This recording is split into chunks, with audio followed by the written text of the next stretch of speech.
मैं तूफानों में चलने का आदी हूँ, तुम मत मेरी मंजिल आसान करो।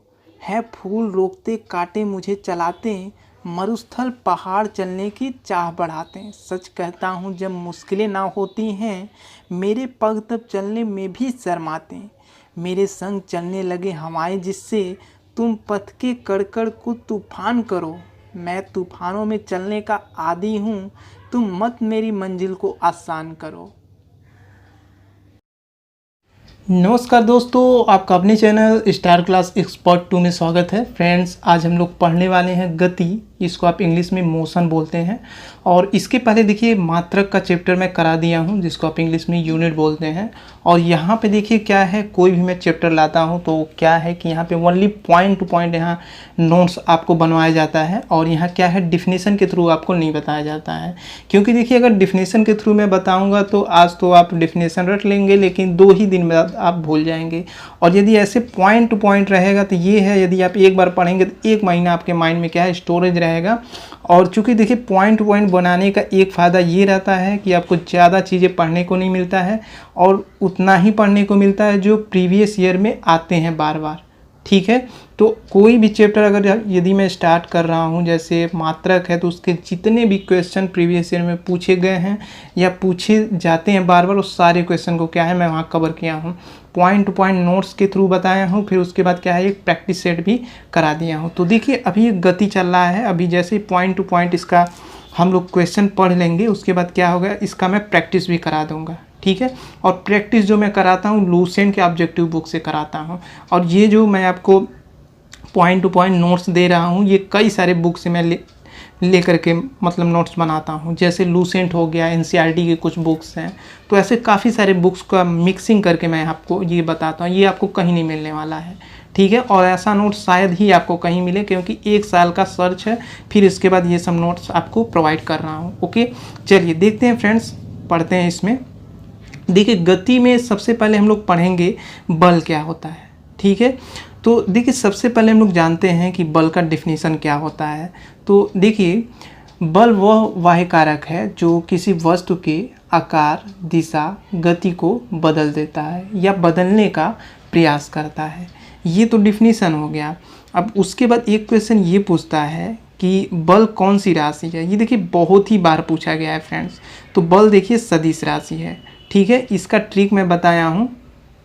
यदि आप मेरा मात्रक का वीडियो देखे होंगे तो उसमें मैं आपको एक ट्रिक बताया था, यदि सदिश आती है तो उसका ट्रिक क्या होता है। उसका ट्रिक होता है आवेश बल। आवेश बल से मतलब क्या है, अ से आवेग, और उसके बाद व से आपका आता है वेग, उसके बाद स से आता है आपका संवेग। ठीक है, बल चूँकि खुद एक क्या है, सदिश राशि है, तो ये बल हो गया। और ब से एक और वर्ड आता है विस्थापन, और उसके बाद आता है त्वरण। तो ये सब क्या है, आपके सदिश राशि हैं। ठीक है, ध्यान रखिएगा, बल एक क्या है, सदिश राशि है, काफ़ी ज़्यादा बार पूछा गया है। और उसके बाद एक क्वेश्चन और पूछता है, ये देखिए बीपीएससी का क्वेश्चन है। क्वेश्चन ये किया गया है कि आप ये बता दीजिए कि बल किसका गुणनफल है। ठीक है, तो देखिए बल बराबर आपका होता है द्रव्यमान गुणे त्वरण। तो आप बोल सकते हैं कि बल जो गुणनफल होता है वो द्रव्यमान और त्वरण का क्या होता है, गुणनफल होता है।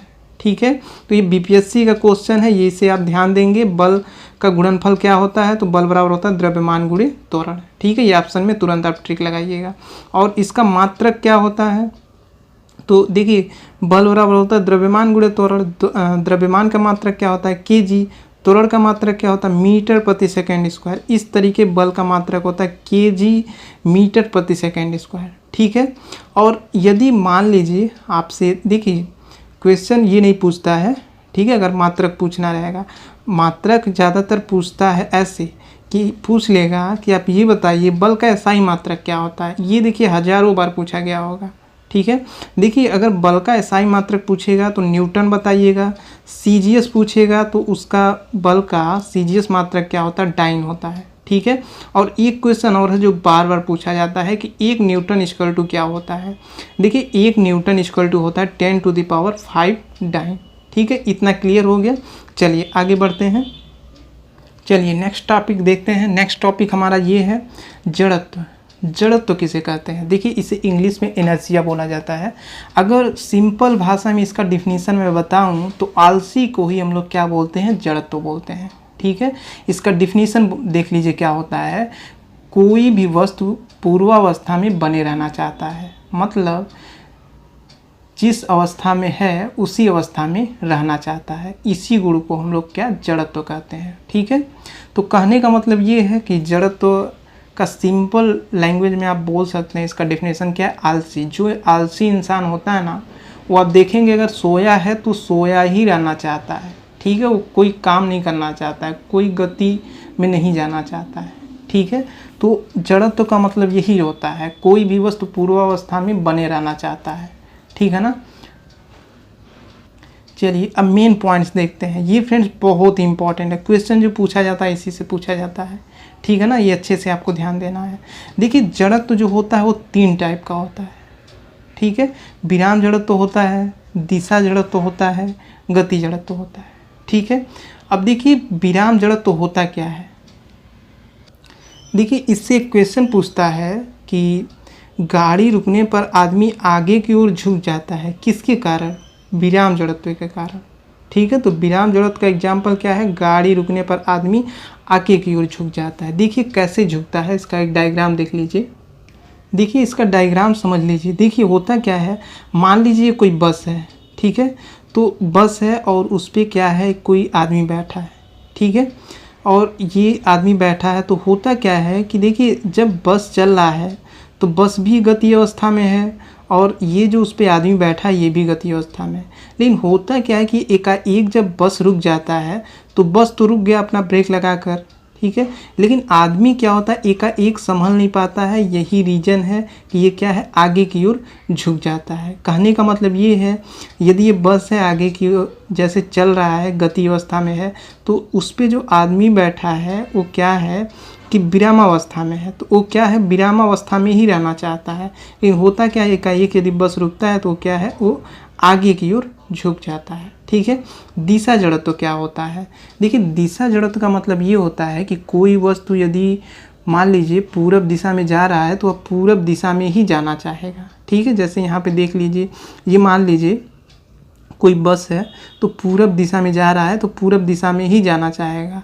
तो होता क्या है कि कोई व्यक्ति यदि उस पर बैठा है तो एकाएक बस क्या है, पूरब दिशा से क्या है, दूसरी दिशा की ओर कन्वर्ट हो जाता है, मुड़ गया। तो उस पर जो आदमी रहता है वो क्या होता है, नीचे की ओर फेंका जाता है, ठीक है। तो ये क्या है, दिशा जड़त्व का ये डायग्राम है, ठीक है। एक क्वेश्चन और देख लीजिए, गति जड़त्व क्या होता है। देखिए गति जड़त्व का मतलब ये होता है, अगर कोई वस्तु गति कर रहा है तो वह रुकना नहीं चाहता है, वह क्या है, गति अवस्था में ही रहना चाहता है, ठीक है। जैसे एक एग्जाम्पल देख लीजिए, आपका गति जड़त्व का एग्जाम्पल है, गाड़ी चलने पर अचानक यात्री पीछे की ओर झुक जाता है, किसके कारण, गति जड़त्व के कारण। देखिए गति जड़त्व का देखिए डायग्राम समझ लीजिए। मान लीजिए क्या है, कोई बस है और उस पर क्या है, कोई आदमी बैठा है, ठीक है। तो बस भी क्या है, विरामावस्था में है और क्या है, व्यक्ति भी विरामावस्था में है, ठीक है। लेकिन होता क्या है, अगर बस जैसे ही चलना स्टार्ट किया तो बस तो क्या होगा, गति अवस्था में आ गया।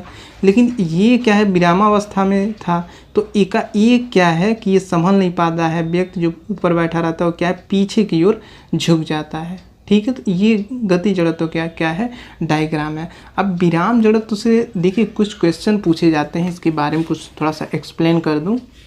देखिए पहला क्वेश्चन तो ये है विश्राम जड़त्व का कि गाड़ी रुकने पर आदमी आगे की ओर झुक जाता है, क्यों झुकता है, विराम जड़त्व के कारण। ये कितनी बार क्वेश्चन पूछा गया है। एक क्वेश्चन और है, यदि घोड़ा एकाएक चलना प्रारंभ कर दे तो अश्वारोही गिरने की आशंका का कारण क्या होता है।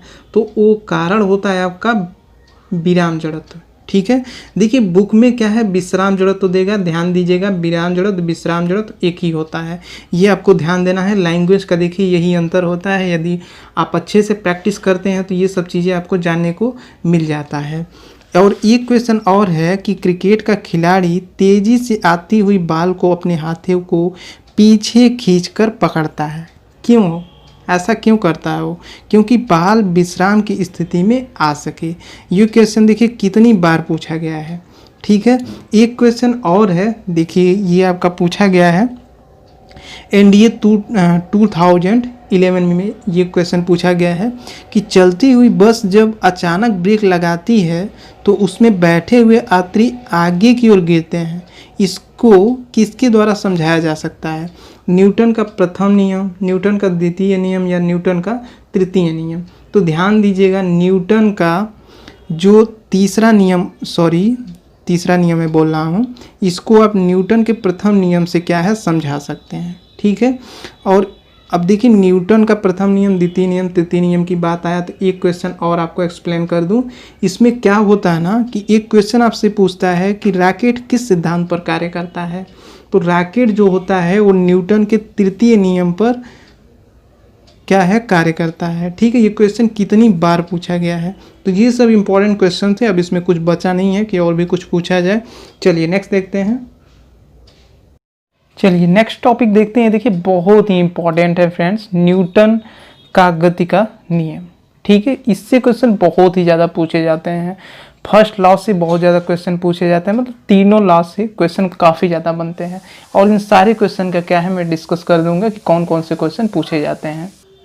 चलिए स्टार्ट करते हैं। देखिए भौतिकी के पिता न्यूटन ने सन 1687 ईस्वी में अपनी पुस्तक प्रिंसिपिया में सबसे पहले गति के नियम का प्रतिपादन किया था। ओके, और देखिए जो गति का नियम होता है वो कितने होते हैं? 3 होते हैं, first law, second law, third law. Okay, और देखिए क्वेश्चन इससे बनता है, जो गति का प्रथम नियम है इसी को हम लोग क्या है गैलीलियो का नियम भी कहते हैं, जड़त्व का नियम भी कहते हैं। ओके, और जो न्यूटन के गति का प्रथम नियम है इसी से बल का परिभाषा भी निकलता है। ठीक है, ये तीनों क्वेश्चन आप याद रखिएगा, बार बार पूछा जाता है। चलिए देखते हैं। देखिए न्यूटन के गति का डिफिनीशन क्या होता है। देखिए न्यूटन के गति का डिफिनीशन ये होता है, यदि कोई वस्तु विरामावस्था में है तो वह विरामावस्था में रहेगी जब तक कि उस पर कोई बाहरी बल लगाकर उसकी वर्तमान अवस्था में परिवर्तन ना की जाए। ठीक है, तो ये तो डिफिनीशन हो गया न्यूटन के गति का प्रथम नियम का। ठीक है, और इसी से एक बल किसकी परिभाषा निकलती है? बल की परिभाषा निकलती है। ठीक है, और देखिए मैथमेटिक्स एक फार्मूला होता है, जो न्यूटन के प्रथम गति का नियम होता है उसका मैथमेटिक्स फार्मूला होता है v = u + at। ठीक है, अभी देखिए इससे भी क्वेश्चन पूछा जाता है, लेकिन सबसे पहले हम लोग समझेंगे न्यूटन के गति के प्रथम के नियम के बारे में। चलिए समझते हैं। देखिए न्यूटन के गति का प्रथम नियम क्या है? यदि कोई वस्तु विरामावस्था में है तो वह विरामावस्था में ही रहेगी जब तक उस पर कोई बाहरी बल न लगाया जाए। मान लीजिए ये कोई गेंद है, ये क्या है? विरामावस्था में है। ठीक है, और यदि इस पर कोई हम बाहरी बल लगाते हैं, लाइक मान के चलिए इस पर हम हथौड़े से प्रहार कर देते हैं, तो इसका आकार क्या होगा? कुछ इस तरीके से होगा। तो है क्या? ये तो विरामावस्था में है, लेकिन बाहरी बल हम लगाए हैं तब क्या हुआ है? इसके आकार में परिवर्तन हुआ है। तो बल की परिभाषा क्या होती है? देखिए बल वह बाह्य कारक है जो किसी वस्तु की आकार, गति और दिशा को बदल देता है। तो यहाँ पे ये क्या बदला है? इसके आकार को बदल दिया है। ठीक है, एक पॉइंट्स और ले लेते हैं दिशा के बारे में। तो देखिए ये मान लीजिए कोई बॉलर है और ये क्या है? बैटर है। ठीक है, तो बॉलर क्या करता है? जब बॉल फेंकता है बैटर की तरफ तो ये क्या करता है? मान लीजिए बॉल ये उत्तर दिशा में फेंक रहा है, लेकिन बैटर क्या किया कि बॉल को दक्षिण दिशा में मार दिया, मतलब इसके दिशा को चेंज कर दिया। ठीक है, तो देखिए जब दिशा को चेंज किया है तो उसमें क्या बाहरी बल लगा है ना, तो बाहरी बल लगा है तो क्या है? वस्तु का क्या है? दिशा चेंज हो गया है। ठीक है, तो ये आपका क्या है? न्यूटन के गति का प्रथम नियम है। ओके, चलिए अब इसके बारे में समझ लेते हैं। देखिए इस पे एक क्वेश्चन पूछा जाता है, जैसे चलिए समझते हैं। देखिए मान लीजिए ये कोई बॉल है, ठीक है, और ये कोई विरामावस्था में है। ठीक है, तो ये बॉल क्या है? विरामावस्था में है। तो इसमें देखिए अगर बात की जाए जो त्वरण है, इसमें क्या त्वरण बढ़ेगा या घटेगा या शून्य रहेगा? तो देखिए यदि कोई वस्तु विरामावस्था में है तो इसका जो त्वरण है वो क्या हो? वो त्वरण क्या है? शून्य होगा। क्यों होगा? क्योंकि ये विरामावस्था में है। ठीक है, और देखिए त्वरण ये तभी चेंज हो सकता है जब उसके वेग में क्या है? वृद्धि होगी, कमी होगी। ठीक है, तो कोई वस्तु यदि विरामावस्था में है तो उसका त्वरण क्या होता है? शून्य होता है। ठीक है, तो देखिए होगा क्या? तो देखिए जब वैल्यू हम रखेंगे इसमें v इक्वल टू, देखिए ये 80 दिया है ना, और ये क्या है, एक्सीलरेशन, ये त्वरण है। तो चूंकि वस्तु विरामावस्था में है तो इसका त्वरण 0 है, तो यहाँ पे हम क्या रखते हैं, वैल्यू इसका 0 रख देते हैं, और यहाँ पे t, ठीक है, और यहाँ पे प्लस u। ओके, तो देखिए जब किसी भी नंबर में, संख्या में, वर्ड में, किसी में जब 0 का मल्टीप्लाई होता है तो वो क्या होता है, 0 हो जाता है। ठीक है, तो ये चूंकि 0 हो गया तो v इक्वल टू क्या हो गया, u हो गया। अब इसका मतलब क्या है, देखिए इसका मतलब ये है कि जो प्रारंभिक वेग है और अंतिम वेग है वो क्या है, बराबर, मतलब बराबर होते हैं। ये क्यों होता है, मान लीजिए ये कोई वस्तु है, ठीक है, और ये 10 किलो इसका वेग क्या है, 10 किलोमीटर प्रति आवर है। ठीक है, तो ये 10 किलोमीटर प्रति आवर की गति से ही चलेगा। ठीक है, तो क्या है, इसका प्रारंभिक वेग भी क्या है, 10 किलोमीटर प्रति आवर होगा, और अंतिम वेग भी क्या होगा, 10 किलोमीटर प्रति आवर ही होगा। क्यों होगा, क्योंकि इस पे क्या है कि कोई बाहरी बल नहीं लग रहा है। ठीक है ना, तो यही रीजन है कि न्यूटन के गति का जो प्रथम नियम है उसमें क्या होता है कि प्रारंभिक वेग बराबर अंतिम वेग होता है। ओके, चलिए अब देख लेते हैं क्वेश्चन क्या पूछा जाता है। थोड़ा सा यहाँ ध्यान दीजिएगा, क्वेश्चन ये पूछा जाता है, देखिए पहला क्वेश्चन तो ये है, क्वेश्चन ये करता है कि न्यूटन के गति का वो कौन सा नियम है जिसे गैलीलियो का नियम भी कहते हैं। तो आप ऐसे बोल सकते हैं कि न्यूटन का जो प्रथम नियम है उसी को हम लोग क्या, गैलीलियो का नियम भी कहते हैं। ठीक है, एक क्वेश्चन और पूछा जाता है इससे, ये जो v equal to u plus 80 दे रहा है ना, इस पर एक क्वेश्चन पूछा जाता है। देखिए इस पे एक क्वेश्चन पूछता है कि त्वरण ज्ञात करने का सही सूत्र क्या है। तो चलिए निकाल देते हैं, चलिए निकालते हैं वैल्यू। देखिए हमको त्वरण का वैल्यू निकालना है ना, ये वैल्यू निकालना है। तो हम लोग क्या करते हैं, v इस साइड है ही, और u को हम लोग क्या करते हैं, इस साइड कर लेते हैं। तो u जब इधर आएगा तो माइनस में हो जाएगा। तो इस तरीके क्या होगा, v minus u is equal to 80। चूँकि त्वरण का वैल्यू हमको निकालना है तो ये इंटू में है तो t क्या होगा, डिवाइड में हो जाएगा। तो इस तरीके होगा क्या, जब हम लोग त्वरण का वैल्यू निकालेंगे तो ये चूँकि इंटू में है तो ये क्या होगा, v minus you upon T. इस तरीके त्वरण का वैल्यू क्या है, v minus you upon T. ये देखिए इंपॉर्टेंट क्वेश्चन है, बीपीएससी 2002 में ये क्वेश्चन पूछा गया है। ठीक है, ये नोट्स आप बना लीजिएगा। चलिए नेक्स्ट देखते हैं।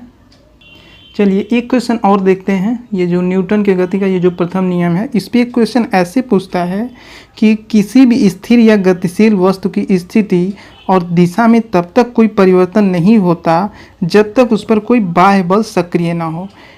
तो यह न्यूटन के गति विशेष नियम का कौन सा रूल है। ठीक है, तो क्वेश्चन आपसे पूछ सकता है न्यूटन के गति का प्रथम नियम, न्यूटन के गति का द्वितीय नियम, न्यूटन के गति का तृतीय नियम। ठीक है, तो हमारा आंसर क्या होगा, न्यूटन के गति का प्रथम नियम। ठीक है, न्यूटन के गति का प्रथम नियम हम लोग क्या पढ़े हैं, यदि कोई वस्तु विरामावस्था में है तो विरामावस्था में ही रहेगी जब तक उस पर हम कोई बाह्य बल न लगाएं। ठीक है, तो आप सीधे मतलब आंसर मारिएगा न्यूटन के गति का प्रथम नियम। ठीक है, चलिए एक क्वेश्चन और देखते हैं न्यूटन जी के बारे में। देखिए इनके बारे में एक क्वेश्चन और पूछता है। देखिए क्या कहेगा, कहेगा कोई पिंड तब तक विरामावस्था में ही बना रहेगा जब तक उस पर कोई बाह्य बल कार्य नहीं करता है। यह कथन किसका है, न्यूटन का, आइंस्टीन का, आर्किमिडीज का या गैलीलियो का। तो आप आंसर क्या करेंगे, न्यूटन साहब ने ही कहा था कि यदि कोई वस्तु विरामावस्था में है तो वह विरामावस्था में तब तक बना रहेगा जब तक उस पर कोई बाह्य बल न लगाया जाए। तो ये न्यूटन से एक क्वेश्चन आपका ये बन गया। ठीक है, चलिए एक क्वेश्चन और देख लेते हैं, इस पे कैसे क्वेश्चन पूछ सकता है। देखिए ये क्या है, जैसे न्यूटन के गति का जो प्रथम नियम है उसी से क्या है, बल की परिभाषा भी निकलती है। क्वेश्चन देखिए इस पे पूछा गया है, ये SSC 2014 में पूछा गया है कि बल की परिभाषा आती है न्यूटन के गति के प्रथम नियम से, द्वितीय नियम से, तृतीय नियम से। तो आप क्या लगाएंगे, आप आंसर लगाएंगे न्यूटन के फर्स्ट नियम से। ठीक है, ये देखिए SSC 2014 में पूछा गया है। तो ये भी क्वेश्चन बिल्कुल इंपॉर्टेंट है, सारे क्वेश्चन इंपॉर्टेंट है, लेकिन मैं प्रैक्टिकली आपको एक एक चीज़ बता दूं ताकि आप इसको अच्छे से कैसे आप पढ़ें। ठीक है, और हो सके तो आप इम्पॉर्टेंट मतलब लगा करके जैसे मैं बोला हूँ ना कि ये क्वेश्चन SSC 2014 में पूछा गया है, तो आप ऐसे कर सकते हैं SSC 2014, ठीक है, ऐसे भी आप लगा सकते हैं। चलिए और क्वेश्चन देखते हैं कैसे पूछेगा। चलिए एक क्वेश्चन इस पे देख लेते हैं, जड़त्व पे, इस पे कैसे क्वेश्चन पूछेगा। देखिए SSC 2011 में क्वेश्चन पूछा गया है। क्वेश्चन आपसे कैसे करेगा, वो कहेगा न्यूटन के पहले नियम को भी कहते हैं। तो न्यूटन के पहले नियम को भी कहते हैं। आपका ऑप्शन है आघूर्ण का नियम, जड़त्व का नियम, संवेग का नियम, ऊर्जा का नियम। तो आप क्या पढ़े हैं, न्यूटन के गति का जो प्रथम नियम है इसी को हम लोग जड़त्व का नियम भी कहते हैं। तो ऑप्शन क्या आप लगाएंगे, जड़त्व का नियम, ठीक है। तो ये SSC 2011 में पूछा गया है, इसे आप ध्यान दीजिएगा। चलिए और देखते हैं कौन सा क्वेश्चन पूछा गया है। देखिए अभी आगे हम लोग पढ़ेंगे जैसे न्यूटन के गति का तृतीय नियम, तो इस पे एक क्वेश्चन पूछा जाता है, ठीक है। वो क्या पूछा जाता है, कहेगा कि रॉकेट किस सिद्धांत पर कार्य करता है। तो देखिए रॉकेट जो होता है ना, न्यूटन के गति के तृतीय नियम पर कार्य करता है, ठीक है। तो ये क्वेश्चन SSC 2014 में पूछा गया है, ठीक है, इसे आप ध्यान दीजिएगा। वैसे अभी मैं आगे बताऊँगा। चलिए एक क्वेश्चन और देख लेते हैं। जैसे ये मान लीजिए कोई वस्तु क्या है, विरामावस्था में है, ठीक है। तो विरामावस्था से एक क्वेश्चन पूछा जाता है, ठीक है, ये ध्यान दीजिएगा। RRB 2002 में क्वेश्चन ये पूछा गया है कि एक व्यक्ति एक दीवार को धक्का देता है पर उसे विस्थापित करने में असफल रहता है, तो वह कार्य करता है। ऑप्शन है आपका कोई भी कार्य नहीं करेगा, ऋणात्मक कार्य करेगा, या अधिकतम कार्य करेगा, या धनात्मक परंतु अधिकतम कार्य नहीं, ठीक है। क्वेश्चन आपसे ये पूछेगा कि कोई व्यक्ति है, यदि कोई वस्तु है, ठीक है, ये विरामावस्था में है, तो इसे धक्का दे रहा है, तो क्या कोई कार्य होगा। तो इस पे कोई कार्य नहीं होगा फ्रेंड्स, ध्यान दीजिएगा। क्यों नहीं होगा, मान लीजिए कोई व्यक्ति है, इसे धक्का दे रहा है, लेकिन क्या है, इसे विस्थापित नहीं कर पा रहा है। अब विस्थापित का मतलब क्या होता है, देखिए विस्थापन जो होता है वो दूरी ही होता है, मतलब वस्तु को थोड़ा भी दूरी क्या है वो आगे नहीं ले जा पा रहा है, मतलब इसमें गति नहीं उत्पन्न कर पा रहा है। तो भाई गति नहीं उत्पन्न कर पा रहा है, तो ये विरामावस्था में था, विरामावस्था में ही है। तो इसका मतलब ये है कि वो धक्का दिया, ये थोड़ा सा भी अपने स्थान से हिला नहीं, तो इसमें गति उत्पन्न नहीं हुआ, तो सीधी सी बात है कोई कार्य ही नहीं होगा, ठीक है। तो ये ध्यान दीजिएगा, ये RRB 2002 में क्वेश्चन पूछा गया है, ठीक है, कि यदि कोई वस्तु विरामावस्था में है, यदि उसे धक्का देता है तो क्या कोई कार्य होगा, तो आप बोलिएगा नहीं होगा, ठीक है। ये RRB 2002 में क्वेश्चन पूछा गया है। चलिए एक पॉइंट्स और बचा है, उसके बाद देखिए न्यूटन का जो प्रथम नियम है उसमें अब क्वेश्चन नहीं ज़्यादा पूछा जाता है, जितना मैं बताया हूँ अब इससे बाहर नहीं जाएगा, ठीक है। एक क्वेश्चन और है, जैसे आप एग्जाम्पल देख लीजिए, यदि कोई पूछ दिया कि न्यूटन के गति के प्रथम नियम का कोई एग्जाम्पल बता दीजिए, ठीक है, तो आप एग्जाम्पल के रूप में आप बता सकते हैं कि पेड़ हिलाने पर पत्ते का गिरना, ये क्या है, न्यूटन की गति का प्रथम नियम है, ठीक है। आपको प्रूव करना हो कि ये अगर कोई पूछ दिया, अगर आप पेड़ हिलाएंगे तो पत्ते गिर रहा है, तो इसका मतलब कैसे आप प्रूव करेंगे कि ये न्यूटन के गति का प्रथम नियम है। तो देखिए न्यूटन के गति का प्रथम नियम, जैसे उसका रूल ये था कि यदि कोई वस्तु विरामावस्था में है तो विरामावस्था में ही रहेगा जब तक उस पर हम कोई बाह्य बल नहीं लगाएंगे, ठीक है। ये देखिए मान लीजिए पत्ता है, ठीक है, तो ये क्या विरामावस्था में है, ठीक। लेकिन हम क्या करेंगे, यदि हम कोई बाहरी बल लगाते हैं, ठीक है, बाहरी बल लगाते हैं तो होता क्या है कि जब हम इस पेड़ को हिलाएंगे तो भाई बाहरी बल लग रहा है, और जब बाहरी बल लगेगा तो ये जो पेड़ है वो क्या है, गति अवस्था में आ जाएंगे। अब जब पेड़ गति अवस्था में आएगा तो पत्ते भी इससे कंबाइंड जुटे हुए हैं, तो पत्ते भी क्या हैं, गति अवस्था में आ जाएंगे, तो होगा क्या, पत्ते गिर जाएंगे, ठीक है ना। तो ऐसे आप लोगों को समझा सकते हैं। चलिए नेक्स्ट देखते हैं। चलिए नेक्स्ट पॉइंट देखते हैं। देखिए न्यूटन के गति का प्रथम नियम हम लोग पढ़ लिए, जितने भी इंपॉर्टेंट क्वेश्चन बनना चाहिए सारे क्वेश्चन मैं बता दिया हूँ। अब हम लोग पढ़ेंगे न्यूटन के गति का द्वितीय नियम, ठीक है। लेकिन इसमें क्या है, ये जो संवेग होता है जिसको इंग्लिश में आप मोमेंटम बोलते हैं, तो ये थोड़ा सा क्या है, सेकेंड न्यूटन के गति के सेकेंड मतलब द्वितीय नियम से क्या है, रिलेट करता है, इसलिए आपको संवेग के बारे में जानना पड़ेगा। और संवेग से भी काफ़ी क्वेश्चन पूछे जाते हैं, तो देख लीजिए। चलिए देखते हैं। देखिए संवेग को आप इंग्लिश में क्या बोलते हैं, संवेग को बोला जाता है मोमेंटम, ठीक है। पहला क्वेश्चन ये है कि संवेग कौन सी राशि है। तो संवेग देखिए ये आपका सदिश राशि होता है, ठीक है। यदि आप मेरा सदिश राशि का क्या है ट्रिक देखे होंगे, इसके पहले मैं बताया था, यदि नहीं देखे हैं तो आप देख लीजिए, ठीक है ना। अब देखिए संवेग किस पे निर्भर करता है। तो देखिए संवेग जो निर्भर करता है ना वो द्रव्यमान और वेग पर निर्भर करता है, ठीक है। देखिए संवेग इक्वल टू क्या होता है, द्रव्यमान गुणे वेग। आप नोट बना के लिख लीजिएगा कि संवेग हमेशा क्या है, द्रव्यमान और वेग पर क्या है, निर्भर करता है। ओके, तो देखिए यदि इसकी मात्रा की बात की जाए तो मात्रा कैसे आप निकालेंगे। देखिए मात्रक निकाल सकते हैं। देखिए होता क्या है कि संवेग बराबर क्या होता है, द्रव्यमान गुणे वेग। तो द्रव्यमान का मात्रक क्या होता है, किग्रा, और वेग का मात्रक क्या होता है, मीटर प्रति सेकेंड। इस तरीके संवेग का जो मात्रक होता है वो होता है किग्रा मीटर प्रति सेकेंड, ठीक है। चलिए संवेग का एक एग्जाम्पल देख लीजिए। मान लीजिए ये क्या है, 5 किलो का क्या है, कोई पत्थर है, ठीक है। और ये क्या है, आपका 1 किलो का क्या है, कोई गोली है। ओके, तो इसका द्रव्यमान क्या है, 5 किलोग्राम है, और इसका द्रव्यमान क्या है, 1 किलोग्राम है। यदि ये कहा जाए कि इन दोनों को क्या है, अपने लक्ष्य तक पहुंचना है, ठीक है, तो इन दोनों में से कौन सबसे पहले पहुंचेगा, ठीक है। तो देखिए इसके जानने के लिए आपको क्या है कि देखिए इसको पहुंचने के लिए क्या है, ये जो होता है, ये होता क्या है कि आपको इस पर ध्यान देना पड़ेगा कि ये जो गोले हैं ना, होता क्या है कि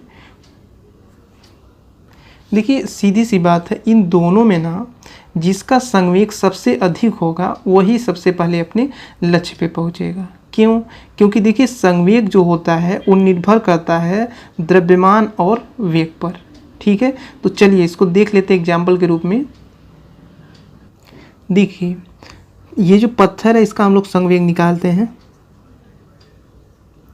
तो संवेग बराबर क्या होता है, द्रव्यमान गुणे वेग। इसका द्रव्यमान कितना है, 5, ठीक है। देखिए एक बात आपको ध्यान देना है, अगर जिसका द्रव्यमान क्या है, अधिक है, तो इसका वेग क्या होगा, आपका कम हो जाएगा, ठीक है ना। यदि इसका वेग कम होगा तो सीधी सी बात है ये अपने लक्ष्य तक पहुंचने में कम टाइम लेगा, ठीक है ना। मतलब इसे अपने लक्ष्य तक पहुंचने में अधिक टाइम लगेगा, ठीक है। जैसे मान लीजिए ये क्या है, इसका द्रव्यमान 5 किलोग्राम है और वेग इसका मान लीजिए 2 केजी प्रति, हाँ ऐसे ले लीजिए 2 केजी प्रति हावर है इसका वेग, ठीक है। वहीं ये जो छोटा गोली है इसका द्रव्यमान क्या है, 1 केजी है, लेकिन चूँकि इसका द्रव्यमान कम है तो इसे यदि हम अपने हाथ से फेंकते हैं तो हो गया क्या कि इसका जो वेग होगा वो अधिक होगा। इसका वेग मान लेते हैं 5 है, ठीक है। तो निकाल देते हैं, देखते हैं संवेग किसका सबसे ज़्यादा है। सबसे पहले हम लोग निकालते हैं पत्थर का। तो द्रव्यमान कितना है, 5, वेग कितना है, 2, तो ये कितना हो जाएगा, 5 दूना 10। ओके, अब चलिए छोटे गोली का निकाल लेते हैं द्रव्यमान। थोड़ा सा ये ध्यान दीजिएगा, इसका स्पीड बढ़ाना पड़ेगा। इसका स्पीड मान लेते हैं 50 किलोग्राम प्रति हावर है, ठीक है। तो जब छोटे गोले को जब हम फेंकेंगे तो इसका हम लोग निकाल लेते हैं। देखिए संवेग इक्वल टू क्या होता है, द्रव्यमान गुणे वेग। द्रव्यमान कितना है, 1, और वेग इसका क्या है, 50 किलोग्राम प्रति हावर। तो ये कितना हो जाएगा, 50। तो आप देख रहे हैं जो छोटा वाला गोला है ना उसका क्या है, संवेग अधिक है। तो इस तरीके आप बोल सकते हैं कि जिसका संवेग अधिक होता है वो अपने लक्ष्य तक जल्दी पहुंचेगा। जैसे ये जो छोटी गोली थी इसका संवेग अधिक है तो ये अपने लक्ष्य तक जल्दी पहुंचेगा। छोटा सा एक एग्जाम्पल मैं बता दे रहा हूँ। मान लीजिए कि कोई 5 किलोग्राम का 5 किलो का कोई पत्थर आप लिए हैं और वहीं आप क्या है 1 किलोग्राम का क्या है आप छोटा सा गोली लिए हैं। तो आप देखेंगे जो भारी वस्तु है उससे कम दूरी आप फेंक पाएंगे, लेकिन जिसका वेट कम है उसे आप अधिक से अधिक दूरी पर फेंक पाएंगे। तो वही इसका एग्जाम्पल है, ठीक है ना। तो ये संवेग हो गया। अब इससे क्वेश्चन क्या पूछेगा देख लीजिए। चलिए क्वेश्चन को देखते हैं। देखिए बीपीएससी 2002 में पूछा गया है। क्वेश्चन ये पूछा गया है कि पदार्थ का संवेग और वेग ये किसका अनुपात होता है।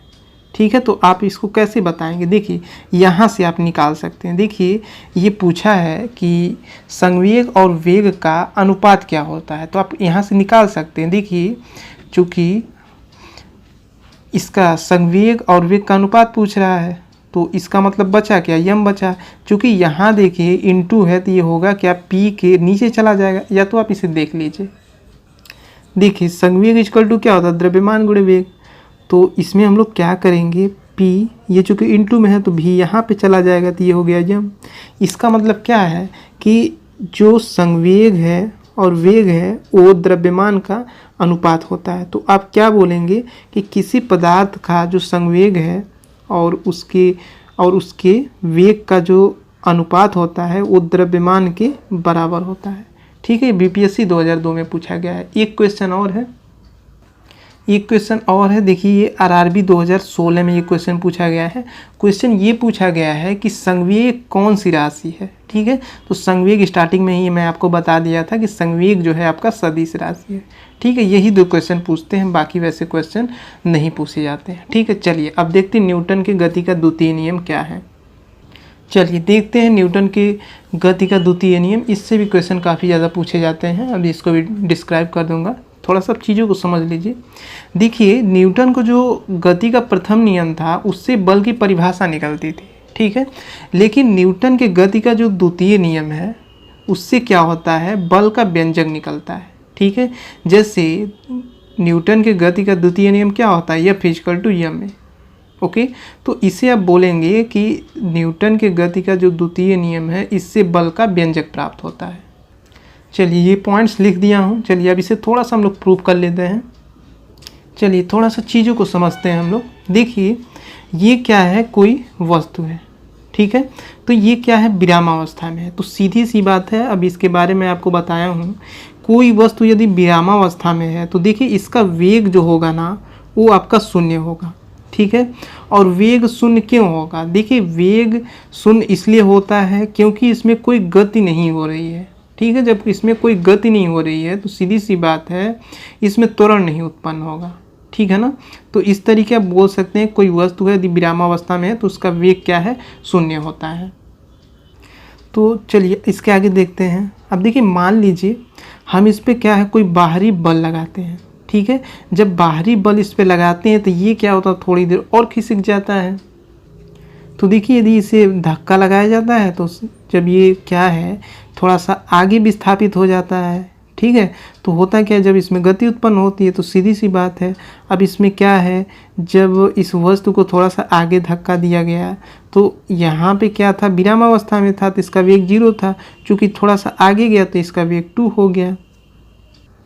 तो देखिए अब इससे क्या है, एक बार और धक्का दिया गया तो ये थोड़ा सा और विस्थापित हो गया।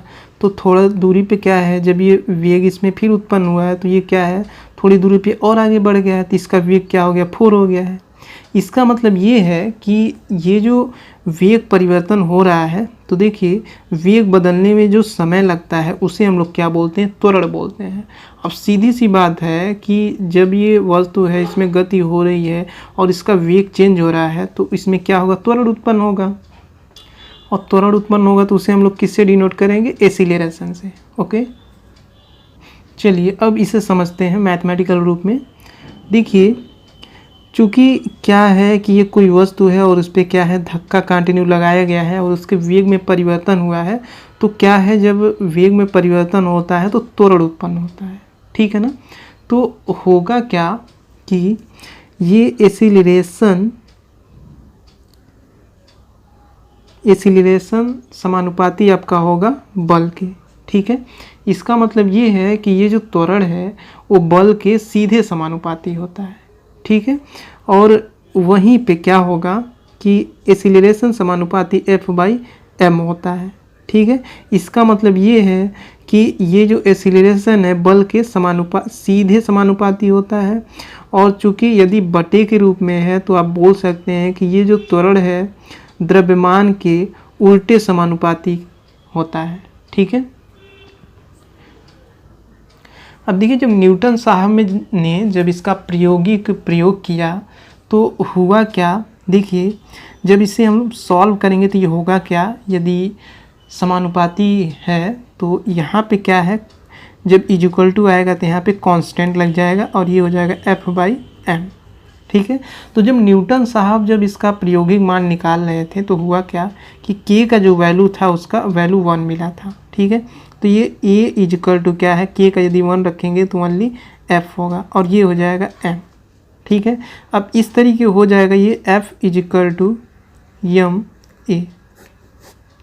ठीक है, इस तरीके देखिए डिफिनीसन यहाँ क्या निकलेगा, डिफिनीसन ये निकलेगा कि किसी वस्तु पर बल लगता है तो त्वरण उत्पन्न होता है। ठीक है, मतलब किसी वस्तु पर जब बल लगता है तो क्या होता है, उसके वेग में परिवर्तन होता है। तो जब वेग में जो परिवर्तन होता है तो उसके वेग परिवर्तन होने से क्या होता है, त्वरण उत्पन्न होता है। सीधा से इसका डिफिनीसन लिख लीजिएगा, जब किसी वस्तु पर बल लगता है तो त्वरण उत्पन्न होता है। जो त्वरण बल के साथ सीधा समानुपाती का संबंध रखता है और द्रव्यमान के साथ क्या है, उल्टा समानुपाती का संबंध रखता है। ठीक है, और इस क्या है डिफिनीशन से क्या है, बल का व्यंजक निकलता है F इक्वल टू m में। ये ऑलरेडी मैं पहले ही आपको बता चुका था। चलिए इसमें क्वेश्चन देख लीजिए क्या पूछता है। देखिए जो गति का प्रथम नियम था ना, उसमें बल की परिभाषा प्राप्त होती थी, लेकिन न्यूटन के गति के द्वितीय नियम से क्या होता है, बल का व्यंजक प्राप्त होता है F इक्वल टू m में। यही क्वेश्चन पूछा जाता है, ये SSC 2014 में पूछा गया है। ठीक है, बाकी इसमें ऐसा कोई क्वेश्चन नहीं है जो पूछा जाता है। ठीक है ना, चलिए अब थोड़ा सा और इसमें हम लोग डिफाइन करेंगे। देखिए न्यूटन साहब जब क्या है कि ये प्रयोग कर रहे थे तो कभी कभी आप देखते होंगे कि लोग न्यूटन के दूसरे नियम को ना संवेग के साथ क्या है रिलेट करते हैं, तो वो थोड़ा सा देख लीजिए। देखिए जब न्यूटन के गति के द्वितीय नियम को जब हम क्या है, जब इसे रिलेट करेंगे संवेग के साथ तो होगा क्या, देखिए F इक्वल टू होता है delta P upon delta T. ठीक है, अब देखिए डेल्टा का मतलब क्या होता है, कहीं अगर डेल्टा लग गया तो उसे आप बोल सकते हैं परिवर्तन, और कहीं अगर टी है तो उसे आप दर बोलेंगे। ठीक है, इसका मतलब ये है कि जो बल है वो संवेग परिवर्तन की दर को हम लोग क्या बोलते हैं, बल बोलते हैं। ये क्या है न्यूटन के गति के द्वितीय नियम का ऐसे भी डिफिनेशन आप निकाल सकते हैं। तो देखिए यदि डिफिनेशन आपको बोलना है तो आप बोल सकते हैं कि जो संवेग परिवर्तन की जो दर होती है वो क्या होता है, बल कहलाता है। ठीक है, तो डिफिनेशन क्या बोलेंगे, संवेग परिवर्तन की दर बल कहलाता है। तो देखिए जब न्यूटन साहब क्या है कि संवेग को लेकर के और दर को लेकर के जब प्रायोगिक मान निकाल रहे थे तो फिर उन्होंने पाया क्या कि यदि संवेग से हम रिलेट करेंगे तो भी क्या है, बल का व्यंजक ही प्राप्त होगा। ठीक है ना, लेकिन डिफिनीशन थोड़ा सा चेंज हो जाएगा। ओके, तो यदि अभी जैसे पहले मैं क्या है कि एक थ्योरेटिकल टाइप का सॉल्व कराया था ना, अभी सॉल्व कराता तो यही मिलता, लेकिन देखिए फ्रेंड्स वो सॉल्व कराने का कोई मतलब नहीं है, चूँकि पहला वाला पॉइंट था तो उसे थोड़ा कुछ चीज़ों को रिलेट करके बताना था, इसलिए मैं उसे सॉल्व करा दिया था। अब क्वेश्चन यही देखिए पूछे जाते हैं कि संवेग परिवर्तन की दर क्या कहलाता है, तो आप बोलेंगे बल कहलाता है। ये देखिए RRB 2016 में पूछा गया है। देखिए इससे यही क्वेश्चन पूछा जाता है, बाकी वैसा कुछ क्वेश्चन नहीं पूछा जाता है। ठीक है ना, तो इस तरीके फ्रेंड्स क्या है न्यूटन के गति का हमारा सेकेंड लॉ हो गया। एक लॉ और बचा है, उसके बाद हमारा क्या है टॉपिक समाप्त हो जाएगा ये मोशन का। चलिए न्यूटन के गति का लास्ट नियम हम लोग देखते हैं। देखिए फर्स्ट सेकंड हो गया, लास्ट देखिए इससे जितने भी क्वेश्चन बनेंगे सारे क्वेश्चन को मैं डिस्कस कर दे रहा हूँ। देखिए सबसे पहले ये है कि न्यूटन के गति का जो तीसरा नियम है आपका, इसमें क्या है क्रिया प्रतिक्रिया के नियम का पता चलता है। ठीक है, अब देखिए एक बार फिर से क्या है कि रिपीट कर दे रहा हूँ, न्यूटन के गति का जो प्रथम नियम था उसमें बल की परिभाषा मिलती है, और न्यूटन के गति का जो द्वितीय नियम है उसमें बल का व्यंजक प्राप्त होता है, और न्यूटन के गति का जो तीसरा नियम है उसमें क्या है क्रिया प्रतिक्रिया का नियम प्राप्त होता है। ठीक है ना, ये क्वेश्चन पूछा गया है, अब इसके बारे में बता रहा हूँ कब पूछा गया है। ठीक है, अब देखिए क्रिया प्रतिक्रिया होता क्या है, मान लीजिए ये कोई व्यक्ति है। ठीक है, और ये व्यक्ति क्या है कि ज़मीन पर क्या है खड़ा है।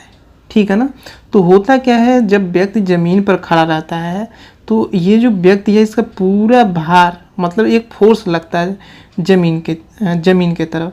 ठीक है। लेकिन ज़मीन क्या करता है, ये भी क्या करता है, एक बल लगाता है, ठीक है ना। तो देखिए नीचे से ज़मीन भी क्या करता है, बल लगाता है। यही रीज़न है कि आप देखते हैं कि यदि आप विरामावस्था में खड़े हैं तो आप खड़े खड़े रहते हैं और देखते हैं आपका क्या है, पैर दुखने लगता है। ये क्या है, क्रिया प्रतिक्रिया का नियम है। मतलब कहने का मतलब ये है, यदि आप फोर्स लगा रहे हैं तो वो अगला व्यक्ति भी क्या है, आपको फोर्स लगा रहा है, ठीक है ना। जैसे आप एग्जाम्पल देख लीजिए कि बंदूक चलाने से, गोली चलाने पर चलाने वाले को पीछे की ओर धक्का लगता है, ठीक है। मान लीजिए आप ये गन लिए हैं, ठीक है। तो होता क्या है कि आप जब बंदूक चलाते हैं, ठीक है, और जब आप इसके ये जो घोड़ा होता है, जब इसे आप दबाते हैं तो आप देखते हैं सीधे ये पीछे की ओर क्या है, फोर्स लगाता है। मतलब क्या है कि यदि आप कोई प्रतिक्रिया, जैसे कोई यदि आप कार्य, जैसे ऐसे सिंपल समझ लीजिए कि यदि आप फोर्स लगा रहे हैं आगे की तरफ तो उतना ही क्या है, पीछे की तरफ क्या है, फोर्स लग रहा है आपको, ठीक है। और एक एग्जांपल और है, रॉकेट को उड़ाने में, इसमें भी क्या है, क्रिया प्रतिक्रिया के नियम का प्रयोग होता है। एक नियम और आप देख सकते हैं, जैसे मान लीजिए आप नाव पे खड़े हैं तो होता क्या है कि नाव से किनारे पर चलाने वाले को पीछे की ओर धक्का लगाना पड़ता है। तो वो क्या होता है, क्रिया प्रतिक्रिया का नियम होता है। आप गए होंगे स्विमिंग पूल में तो उसमें आप देखे होंगे, कभी आप नाव पे बैठे होंगे तो जो नाव वाला रहता है वो क्या करता है, ऐसे बैठा रहता है, ठीक है, और एक वो अपने हाथ में लिया रहता है, ठीक है, जिससे क्या है, पानी को क्या है, आगे की ओर खींचता है, ठीक है। ऐसे क्या है, आगे की ओर खींचता है, लेकिन क्या है, जैसे ही आगे की ओर खींचेगा वो क्या है कि नाव आगे बढ़ जाएगी। उतना जैसे यदि जितना बल आगे की ओर लगाएगा उतना क्या है, पीछे से भी क्या है, बल लग जाता है। तो उसी को हम लोग क्या बोलते हैं, क्रिया प्रतिक्रिया का नियम बोलते हैं। चलिए अब क्वेश्चन देखते हैं क्या पूछता है। सबसे पहले इस पे आते हैं, क्रिया प्रतिक्रिया के नियम। ये देखिए आरआरबी 2000 क्या है, 16 में क्वेश्चन पूछा गया है। क्वेश्चन ये पूछा गया है कि प्रत्येक क्रिया के बराबर व विपरीत दिशा में एक प्रतिक्रिया होती है। यह न्यूटन के कौन से नियम का रूल है? न्यूटन के गति का प्रथम नियम, न्यूटन के गति का द्वितीय नियम, न्यूटन के गति का तृतीय नियम।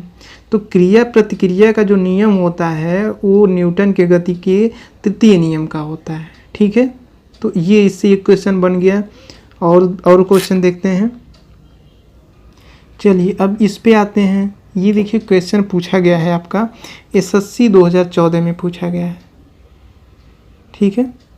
क्वेश्चन क्या पूछा गया है कि रॉकेट किस सिद्धांत पर कार्य करता है। तो भाई अभी आप पढ़े ही हैं कि रॉकेट को उड़ाने में न्यूटन के गति के तृतीय नियम का प्रयोग किया जाता है, मतलब क्रिया प्रतिक्रिया के नियम का प्रयोग किया जाता है। इसका मतलब ये है कि रॉकेट यदि पूछता है रॉकेट किस सिद्धांत पर कार्य करता है तो आप बताएंगे रॉकेट जो है न्यूटन के गति के तृतीय नियम पर कार्य करता है। तो ठीक है, ये क्वेश्चन यहाँ से क्लियर हो गया। चलिए एक क्वेश्चन और देख लेते हैं। अब देखिए न्यूटन के गति का जो तृतीय नियम है और हमको कोई क्वेश्चन नहीं लगता है कि इससे कुछ पूछ सकता है। एक क्वेश्चन इसमें छूट गया था फ्रेंड्स, ये जो न्यूटन की गति का जो प्रथम नियम होता है ये क्वेश्चन बार बार पूछा जाता है और एसएससी 2011 और 2013 में कंटिन्यू पूछा गया है और आरआरबी 2016 में भी पूछा गया है। क्वेश्चन ये किया है कि किसी कालीन की सफाई के लिए यदि उसे छड़ी से पीटा जाए तो उसमें कौन सा नियम लागू होता है, ठीक है। तो देखिए उसमें कौन सा नियम लागू होगा। अब देखिए सबसे पहले आप समझिए कालीन होता क्या है, ठीक है। तो देखिए कालीन वो होता है ना, जैसे आप घरों में देखे होंगे वो क्या है कि दरवाजे के बाहर ही होता है और उसमें क्या है लोग पैर वगैरह क्या है पोंछते हैं, ठीक है। तो वो कालीन होता है। तो होता क्या है कि क्वेश्चन ये कहा है कि यदि मान लीजिए कालीन है, यदि इसे पीटा जाता है तो क्वेश्चन ये कह रहा है यदि इस कालीन को पीटा जाता है, ठीक है, सफाई करने के लिए तो उसमें कौन सा नियम लागू होगा। तो इसमें देखिए जड़त्व का नियम लागू होगा और जड़त्व का नियम आता है तो इसका मतलब क्या है, न्यूटन की गति का क्या है प्रथम नियम क्या है लागू होगा। क्यों लागू होगा, क्योंकि कालीन मान लीजिए विरामावस्था में है लेकिन आप इसे उठा करके जब आप पीट रहे हैं तो कालीन क्या है गति अवस्था में आ जाएगा। तो जो भी इसके धूल कण होंगे वो क्या है बाहर निकल आएंगे, ठीक है। तो ये क्या है, न्यूटन के गति का प्रथम नियम है, ठीक है ना। ये SSC 2011 और 2013 में कंटिन्यू पूछा गया है।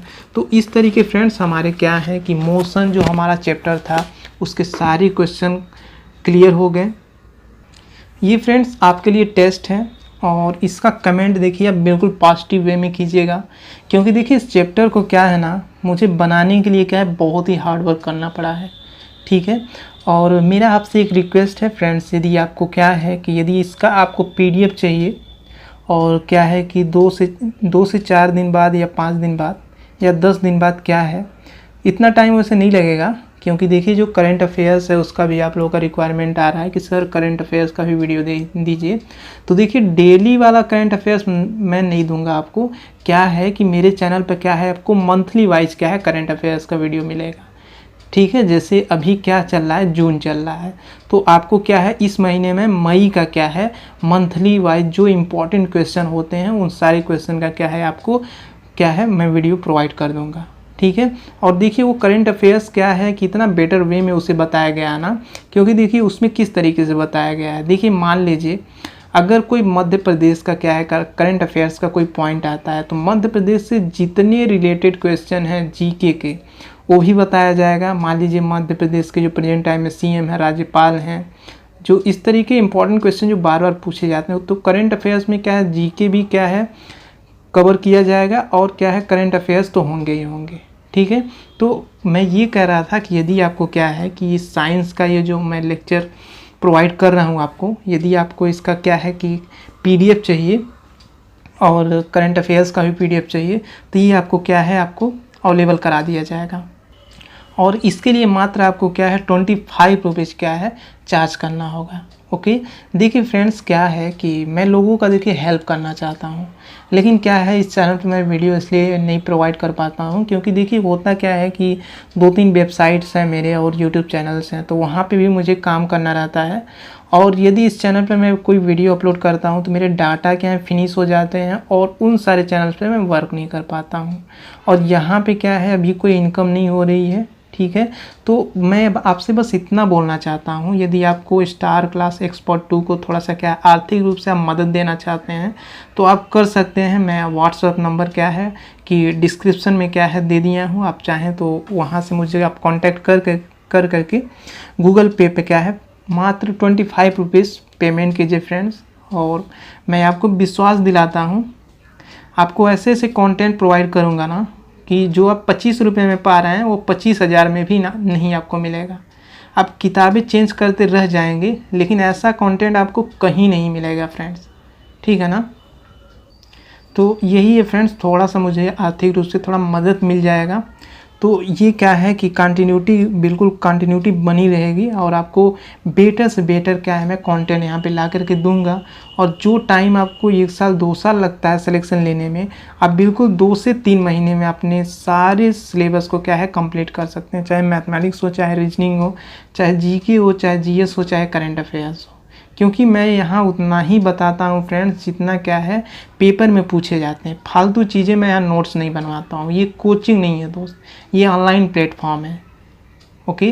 तो ऑनलाइन प्लेटफॉर्म है तो बस यहाँ उतना ही कंटेंट मुझे प्रोवाइड करना है। देखिए मैं सब टीचर्स की बात नहीं कर रहा हूँ, मेरे चैनल का देखिए अपना एक अलग ही स्टैंडर्ड होता है कि जो भी कंटेंट यहाँ प्रोवाइड होगा बिल्कुल क्या है कि कोई इस कंटेंट को पा ही नहीं पाएगा, क्योंकि इसमें देखिए 1-1 साल का क्या है कि मेहनत लगा हुआ है, 1 साल इस पर सर्च हुआ है तब जाके ये सब क्या है कंटेंट मैं प्रोवाइड कर रहा हूँ। अगर मैं चाहूँ तो अपने PDF को क्या है अपनी वेबसाइट पे भी क्या है उसको बेच सकता हूँ, लेकिन नहीं, ये सब के लिए नहीं है, ये ओनली मेरे सब्सक्राइबर्स के लिए है जो मेरे वीडियोस को देखते हैं, जिनको इसका रिक्वायरमेंट है और जो सिलेक्शन चाहते हैं, जिनको क्या है जो मतलब ये अपने अंदर जुनून रखते हैं कि मुझे गवर्नमेंट जॉब लेना ही है, जुनूनी है, उनके लिए ये मेरा PDF है। ओनली आप 25 रुपीज़ पे कीजिए।